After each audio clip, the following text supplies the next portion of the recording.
sama-sama menyembah Tuhan pada pagi hari ini. Mari kita sama-sama berdoa. Tuhan Yesus, terima kasih untuk pagi hari ini. Terima kasih untuk hari yang baru yang masih boleh Tuhan berikan buat kami.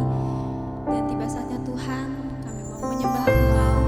Kami juga mau mendengarkan firman-Mu. Engkau memberkati setiap kami, sehingga penyembahan kami boleh berkenan di hadapan Tuhan. Dan kami rindu Tuhan, kami boleh menerima sesuatu yang baru. Kami boleh menerima terobosan pada pagi hari ini. Terima kasih Tuhan. Dalam nama Tuhan Yesus, haleluya.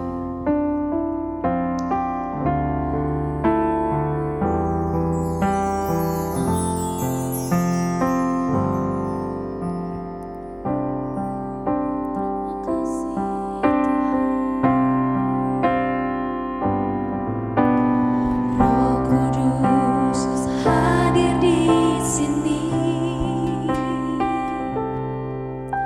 pribadi yang menawan dan suci. Kami rindu Tuhan, ku rindu mendekat, mengerti hatimu, berjalan dalam kehendak-Mu. Roh Kudus manis dan Roh Kudus manis dan lembut, menolong yang sejati dan suci. Kami rindu Tuhan, ku rindu mendekat, mengerti hatimu, berjalan dalam kuasa-Mu. Bekerjalah, ya Roh Kudus, bertahtalah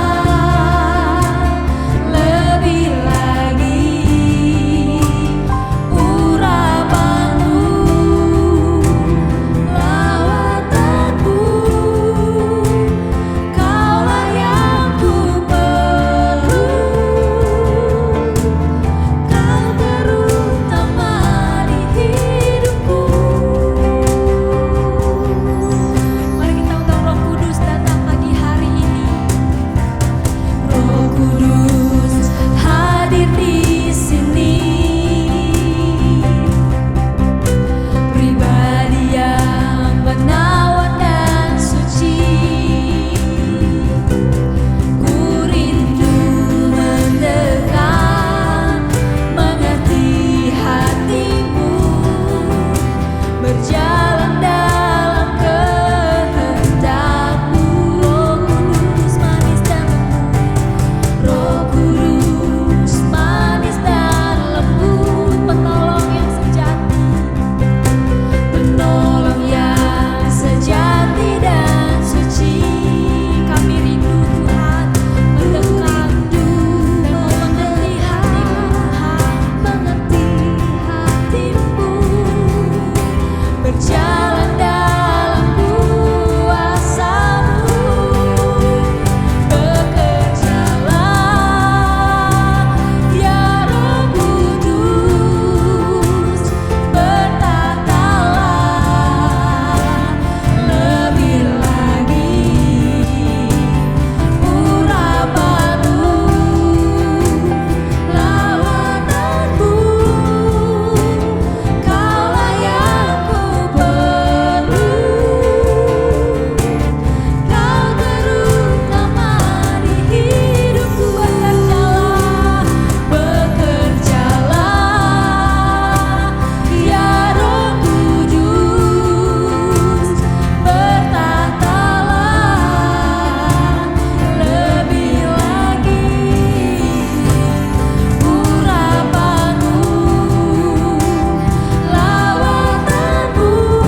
Salam Bapak Ibu Saudara. Sebelum kita merenungkan sebagian dari kebenaran firman Tuhan, kita berdoa terlebih dahulu. Kami mengucap syukur Tuhan, Bapakku di surga, karena pagi ini di hari yang baru kami masih diberi napas hidup, dipinjami napas hidup, kami masih diberi kesehatan, kekuatan, dan biarlah sebentar lagi kami merenungkan sebagian dari kebenaran firman-Mu. Tuhan memberkati setiap kami yang mendengarkan, melihat acara ini, khususnya Tuhan memberkati, mengurapi hamba-Mu sehingga apa yang hamba-Mu sampaikan semata adalah hikmat-Mu Tuhan. Terima kasih di dalam nama Tuhan Yesus Kristus kami mengucap syukur dan berdoa. Haleluya. Amin.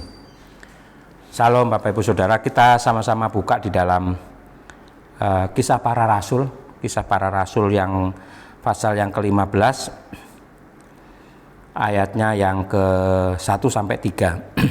Demikian firman Tuhan. Beberapa orang datang dari Yudea ke Antiokhia dan mengajarkan kepada saudara-saudara di situ, jikalau kamu tidak disunat menurut adat istiadat yang diwariskan oleh Musa, kamu tidak dapat diselamatkan. Ayat yang kedua, tetapi Paulus dan Barnabas dengan keras melawan dan membantah pendapat mereka itu. Akhirnya ditetapkan supaya Paulus dan Barnabas serta beberapa orang lain dari jemaat itu pergi kepada rasul-rasul dan penatua di Yerusalem untuk membicarakan soal itu. Ayat yang ketiga ini yang paling penting. Mereka diantarkan oleh jemaat sampai keluar kota. Lalu mereka berjalan melalui Venesia, Samaria, dan di tempat-tempat itu mereka menceritakan tentang pertobatan orang-orang yang tidak mengenal Allah. Hal itu sangat menggembirakan hati saudara-saudara di situ. Ya, jadi ayat yang pertama tadi ceritanya ini Barnabas sama Paulus ya. Tetapi sebelum mereka ini ada orang dari Yudea ya, itu ke jemaat di Antiokhia sehingga memperdebatkan tentang keselamatan ya. Kita nggak bicarakan tentang keselamatan, kita membicarakan tentang ayat yang ketiga ya.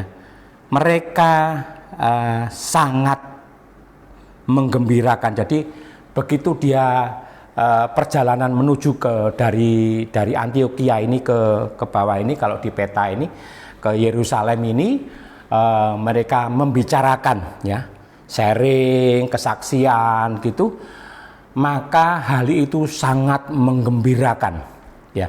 Ini yang mau kita bahas pada hari ini, pagi ini, tentang hal yang sangat menggembirakan ya.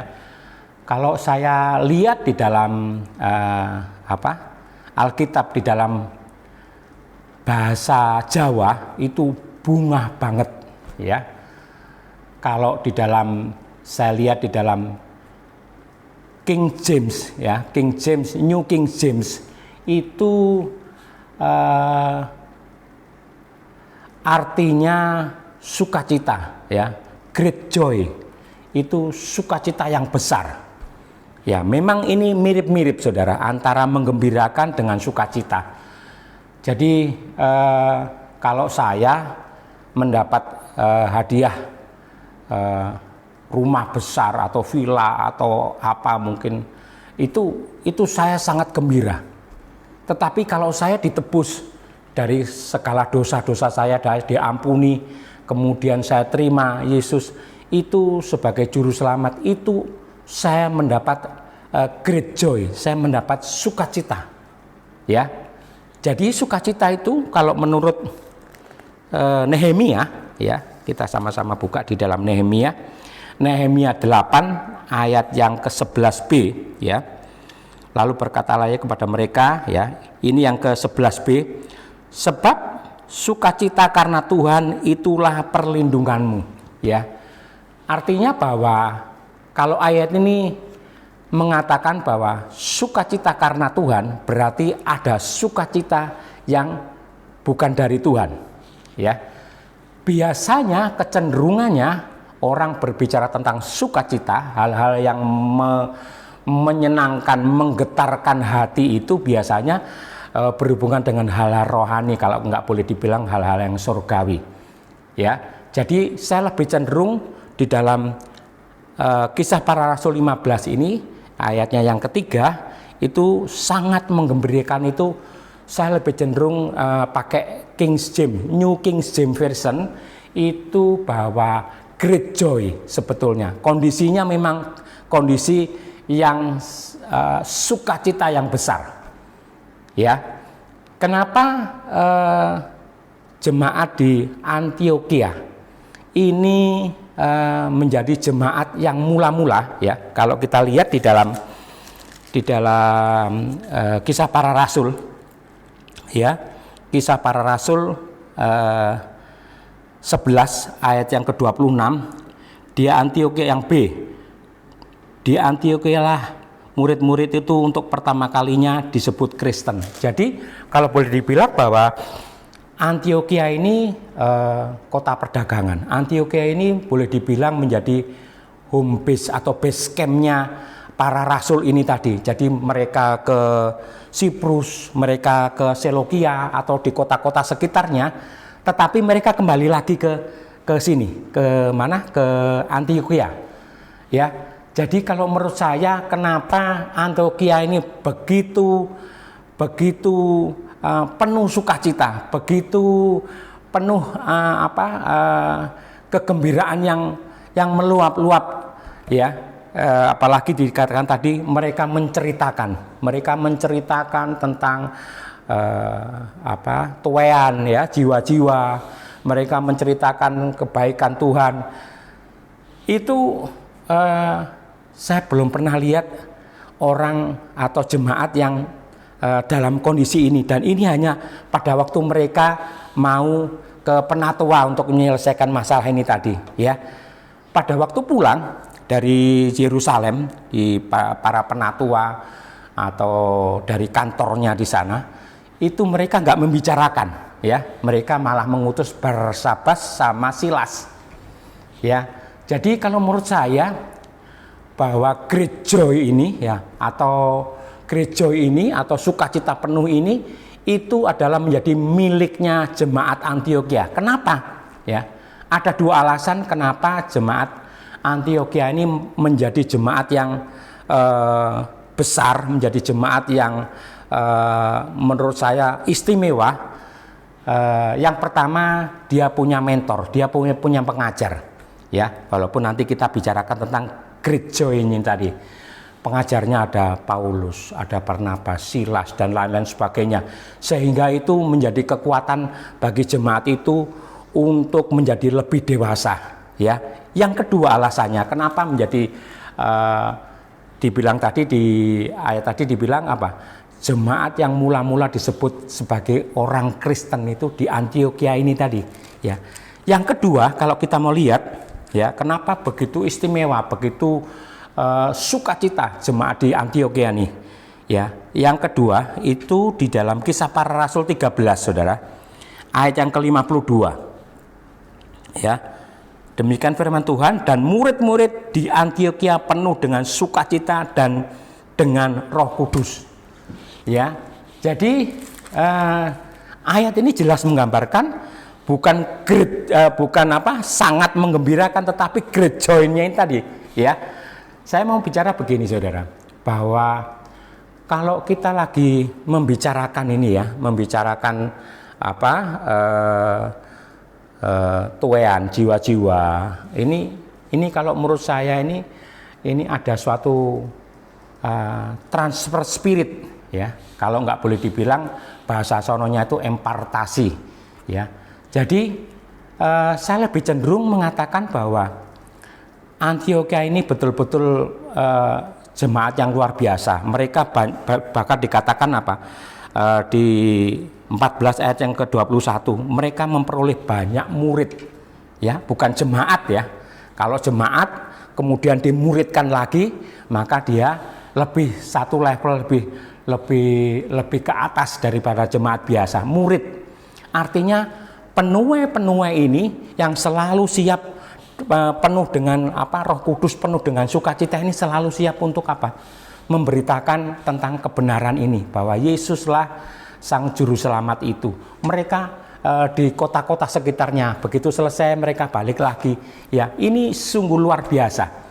Ya, jadi kalau menurut saya kita boleh berdoa, Tuhan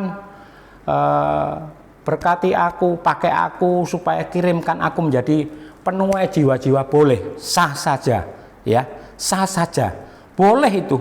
Kita berdoa supaya kita menjadi penuai jiwa, boleh. Bahkan mungkin sampai detik ini kita umurnya sudah di atas 40, bahkan sudah di atas 50, tapi belum menjadi penuai jiwa, belum menjadi bagian dari amanat agung, ya, menyampaikan aja, bahkan atau mungkin memuridkan, atau mungkin dibaptis, bagian membaptis, itu bagian-bagiannya dari amanat agung. Kalau kita masih belum itu dan kita masih berdoa, silakan, ya. Tetapi saya mau sampaikan bahwa gereja ini, sukacita ini bisa transfer, bisa impartasi, ya. Jadi begini saudara, saya juga nggak pernah punya pemikiran kalau saya ini nanti bagian dari cerita ini, ya. Bukan saya masuk di sini, enggak, tetapi begini saudara, pada waktu 14 tahun 15 tahun yang lalu, saya ini sama mentor, ya, atau ibu rohani lah, itu saya cuma dibebani istri saya, almarhum istri saya, itu bagian masak. Udah, masak aja. Nanti tiap Sabtu kita kunjungan ke bagian utara dari pulau ini, karena setiap malam kita berdoa. Jadi ada ponakan dari bapak ini tadi, bapaknya ini gila, sudah telanjang bulat, sudah nggak pernah pulang, sudah jalan kemana-mana, ya, orang asli penduduk di sini. Terus kemudian dia tergerak, punya belas kasihan dan minta didoakan. Akhirnya kita tiap malam doa, kita tumpangi nama orang itu, ya. Terus kemudian hari Sabtu, ya, kita datang ke sana, ke lokasinya ini jauh, saudara, kira-kira 4 jam 5 jam perjalanan pakai kendaraan, ya, 4 jam lah. Terus kunjungan pertama nggak ketemu. Terus nanti kita doakan lagi, ya, di kota ini, di satu rumah kita doakan lagi di tempat ibu rohani. Kemudian kunjungan kedua juga nggak ketemu. Kunjungan ketiga ketemu, saudara, ya. Kunjungan ketiga ketemu masih, ya, kelontang-kelantung, saudara. Dan berikutnya setelah ditumpang tangan, setelah didoain terus, ya, kita bersatu hati, ya, untuk mendoakan orang itu. Akhirnya kira-kira kunjungan kelima, keenam lah, kira-kira hampir 3 bulan, ya, karena nggak tiap minggu, ya, kadang-kadang 2 minggu, kadang-kadang seminggu. Itu akhirnya orang itu sudah pakai celana, ya. Kemudian puji Tuhan, orang itu terus, ya, kita datangi, dan orang itu akhirnya sampai bisa pakai baju, pakai celana, dan orang itu nggak keluyuran, kelontang-kelantung, saudara. Ya, saya cerita tentang sukacita ini tadi, bisa transfer. Kemudian karena situasinya semakin hari semakin banyak orang yang mau mendengarkan tentang berita tentang Tuhan Yesus ini tadi adalah Sang Juru Selamat, tabib di atas segala tabib, ya, akhirnya nggak sampai 5 bulan, saudara, ya, hampir 5 bulan. Itu karena itu mengancam situasi dan lain sebagainya, ya. Akhirnya kita diberhentiin dari RW setempat, ya. Kita di stop, kita nggak boleh pelayanan. Tetapi maksud saya yang mau saya sampaikan itu bahwa semangat ini, ya, karena saya bilang bahwa setiap kali mau ke sana, istri saya, malam istri saya ini cuma bagian masak, belum bagian doain, belum. Lama-lama itu transfer rohnya, saudara. Akhirnya puji Tuhan, kami punya pelayanan tersendiri. Nggak tahu gimana caranya. Jadi kalau menurut saya sebuah kemauan itu akan menjadi sebuah tindakan kalau kemauan ini tidak mempunyai kehendak.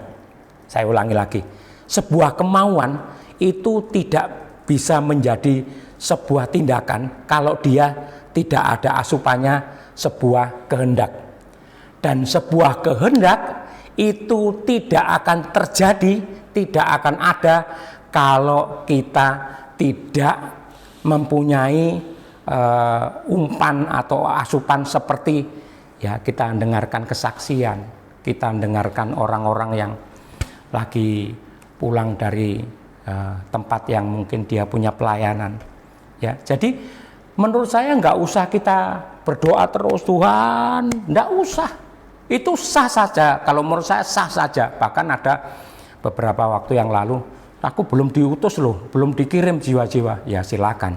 Ya, tetapi kalau menurut saya bahwa eksekusinya adalah kita merapat kepada orang-orang yang punya pelayanan, bukan pelayanan mimbar ya, pelayanan penyewaan jiwa-jiwa. Dia punya belas kasihan kepada satu keluarga mungkin di jauh ke sana.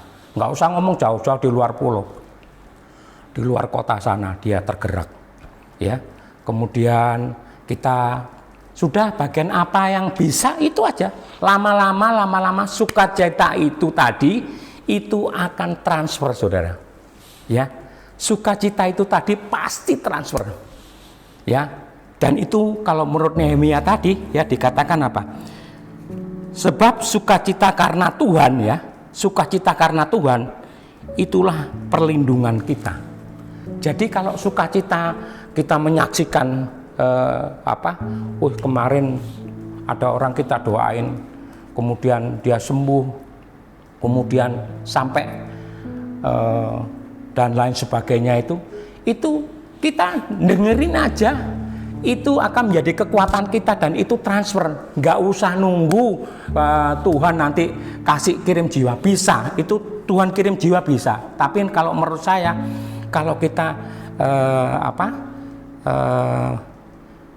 terlebih dahulu kita mepet kepada orang-orang yang punya pelayanan, wis masih cuma bagian nggawa tasik tok, mungkin ayo ikut yuk, gak dikongkon apa-apa, nggak apa-apa ya. Saya ngalamin sendiri. Lama-lama Tuhan akan memperlengkapi. Percaya tuh Tuhan akan memperlengkapi. Ya, karena apa? Kita terlebih dahulu, jalan terlebih dahulu. Dan itu pasti terjadi. Jadi nggak usah nunggu. Waduh, nunggu ke sana sendak. Ya, jadi kalau menurut saya jauh lebih efektif ya. Kita mempunyai kehendak. Kemudian kehendak itu menjadi pasukannya, kemauan dan akhirnya menjadi tindakan. Dan kehendak itu kita harus mepet kepada orang-orang yang mungkin memelihara jiwa-jiwa, mungkin lagi seperti tadi doakan orang yang yang telanjang tadi. Orangnya sembuh saudara. Bahkan karena situasi tadi dia diusir dari adat setempat. Diusir karena bisa mengacaukan dan lain sebagainya. Dan dia keluar pulau nggak sampai 1 bulan, nggak sampai 1 tahun, 1 tahun lebih 1 bulan kalau nggak salah. Dia datang menemuin ini tadi, Ibu Rani tadi, dan dia bilang ini buah sulung. Nangis kita, ya. Dari orang yang nggak pakai itu, kemudian dia bisa, bahkan dia punya usaha katanya, ya. Apa usahanya nggak tahu, pupuk apa-apa gitu. Tetapi yang mau saya sampaikan bahwa ini loh sebetulnya transfer spirit ini sebetulnya bisa terjadi kalau kita ini punya kehendak. Kalau kehendak ini sudah ada, kehendak ini menjadi kemauan. Kemauan ini yang akan mengeksekusi menjadi sebuah tindakan. Ya, jadi kesimpulan besarnya ya hari ini karena ini renungan singkat, kesimpulan besarnya apa? Nggak usah nunggu Tuhan jawab doa kita. Tuhan aku mau pelayanan kirim jiwa-jiwa. Boleh, tapi nggak usah nunggu Tuhan jawab itu. Tetapi kita mepet kepada kelompok-kelompok atau mungkin kita lihat Bapak itu kok tiap Sabtu ke sana itu apa sih? Oh, dia lagi buka pos PI. Cuma ada dua keluarga. Yo aku cak ikut tuh. Pak, bagian boleh ya. Jadi itu berkatnya pada pagi hari ini nggak usah nunggu Tuhan jawab, tetapi kita harus mempunyai kehendak dulu supaya nanti Tuhan akan memperlengkapi. Ya, itu saja. Tuhan Yesus berkati. Terima kasih Tuhan, kami mengucap syukur pagi ini kami sudah menyampaikan apa yang menjadi hikmat-Mu. Biarlah hari-hari ini sukacita yang datangnya daripadamu itu nyata bagi setiap kami yang melihat, mendengarkan acara ini, sehingga kami tidak menunggu Engkau menjawab supaya kami menjadi bagian dari amanat agung, supaya kami Engkau kirimkan jiwa-jiwa untuk pertobatan baru atau lain sebagainya. Namun kami mempunyai kehendak terlebih dahulu, dan baru kemauan, dan akhirnya Engkau akan memperlengkapinya. Terima kasih Tuhan. Kami berdoa untuk bangsa dan negara kami ini di dalam situasi yang semakin hari menjelang 2024 semakin memanas. Biarlah keamanan akan bangsa ini Kau nyatakan. Engkau memberkati Bapak Presiden Joko Widodo, juga Maruf Amin wakilnya, juga para menteri DPR yang mengambil keputusan, juga sampai kepada tempat kami di pulau ini, gubernur bahkan sampai kepada Kelian, juga Pecalang. Biarlah kiranya roh takut akan Tuhan Kau nyatakan bagi setiap mereka, sehingga apapun yang diambil keputusannya adalah untuk kepentingan bangsa dan negara ini, bukan untuk kepentingan golongan ataupun kepentingan pribadi. Terima kasih Tuhan, terima kasih. Kami serahkan bangsa ini ke dalam tangan pengasihan-Mu. Bapa kami di surga, dikuduskanlah nama-Mu, datanglah kerajaan-Mu, jadilah kehendak-Mu di bumi seperti di surga. Berikanlah pada kami hari ini makanan kami secukupnya. Ampunilah atas segala kesalahan kami seperti kami mengampuni orang yang bersalah kepada kami. Dan janganlah Kau bawa kami dalam pencobaan, namun lepaskanlah kami dari segala yang jahat. Karena Engkau yang punya kuasa, kemuliaan, kerajaan dari selama-lamanya sampai selama-lamanya. Hanya di dalam nama Tuhan Yesus Kristus kami sudah mengucap syukur dan berdoa. Haleluya. Amin.